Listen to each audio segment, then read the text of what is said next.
Hi, thanks for the introduction. So today I will talk about my work on the genomics of suicidal behaviors in understudied groups. Suicidal behaviors exist on the spectrum that includes suicidal ideation, suicide attempt, and death by suicide. Suicide is one of the leading causes of death worldwide, with more than 700,000 deaths every year. Suicidal is the result of the interaction of multiple factors, including biology, environment, and social factors. Males die by suicide more often than females, even though females have higher rates of suicidal ideation and suicidal attempt. To better understand the biological basis of this phenomenon, we evaluated sex differences on brain gene expression in individuals who died by suicide. Importantly, we performed this study using brain tissue samples from Latin American participants. This is relevant because most of the suicide genomic studies have been performed in European descent populations. And this is one of the few studies that have been performed in Latin American samples. Actually, it's the third one, and the first two, I also had the opportunity to lead them. In this study, we found that an upregulation of genes involved in neuronal projections and synaptic plasticity in females with respect to men. In summary, in this study, we found biological pathways that are relevant for sex differences in the suicidal brain, and also we increased the representation of underrepresented groups in suicide genomics. Individuals with schizophrenia and bipolar disorder have more than 10 times higher odds of suicidal attempt. However, it's unclear if adults having the diagnosis of these two mental disorders or a higher genetic risk to them will increase our chances to have a suicidal attempt, or there are other mediators or contributors to this association.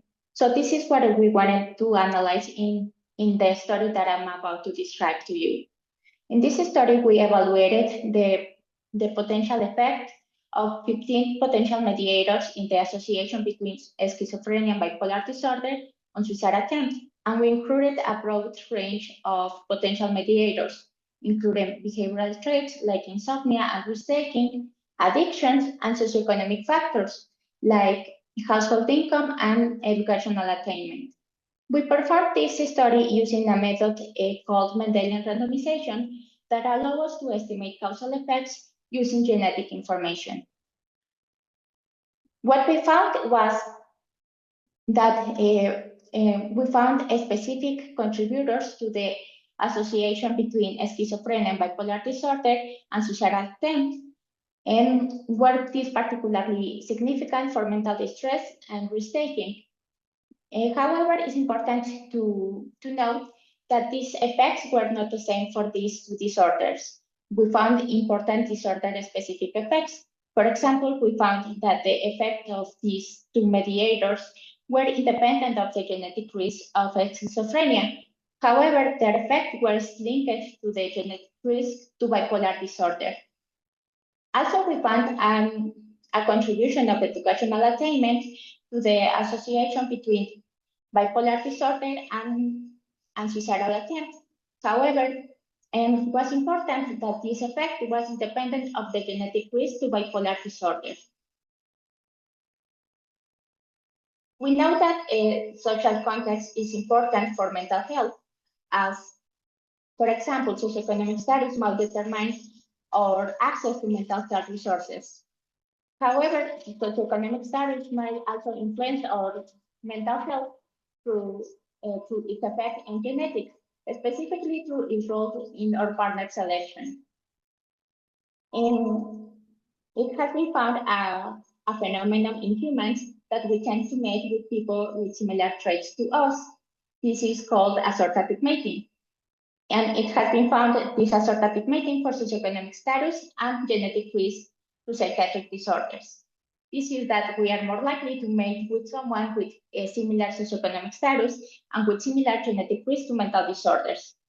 And what it happens is that if these traits are correlated, these patterns are more likely to be passed on to generations, and this will perpetuate potential disadvantage through these generations.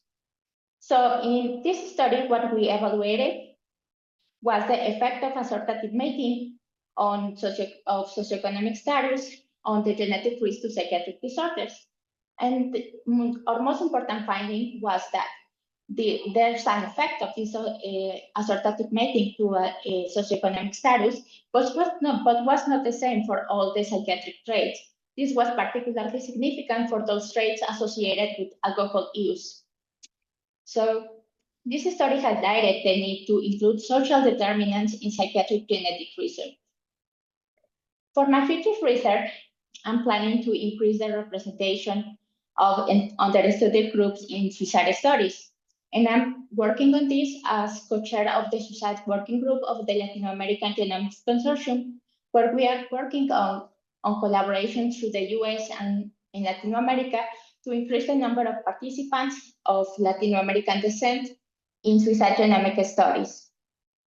Also, I'm starting working on the integration of genetic and non-genetic factors in suicidal behavior. As I mentioned in my first slide, suicidal behavior is influenced by not only by biology, also by the environmental and social factors. So I think it's important to consider this wide range of factors and the interaction between them to better understand suicidal behaviors. This project is currently funded by the MQ Mental Health Foundation. Also, I would like to go deeper into the disorder-specific characterization of suicidal behaviors in each mental disorder. Mental disorders are highly heterogeneous, but also they share a lot of symptoms. So I think it's important to understand suicidal behaviors in each one of these mental disorders at a time to better understand how it works in each one of them, to in the future to be able to better design more tailored suicide preventive measures for the patients with each one of these mental disorders. And also, I would like to work in translational applications of suicide genomics, particularly biomarkers and drug repositioning.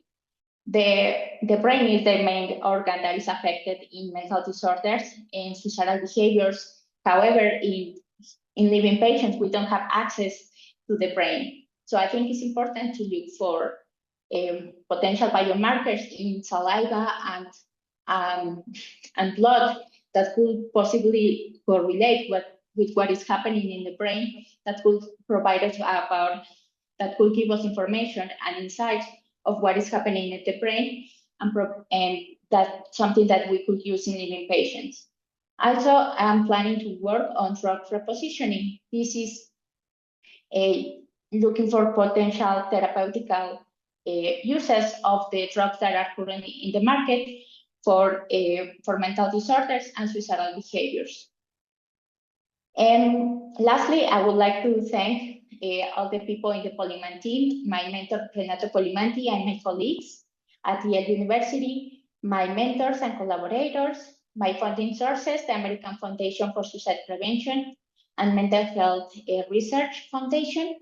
And also thank you for your attention, and also thank you for the organizers of this event. Thank you.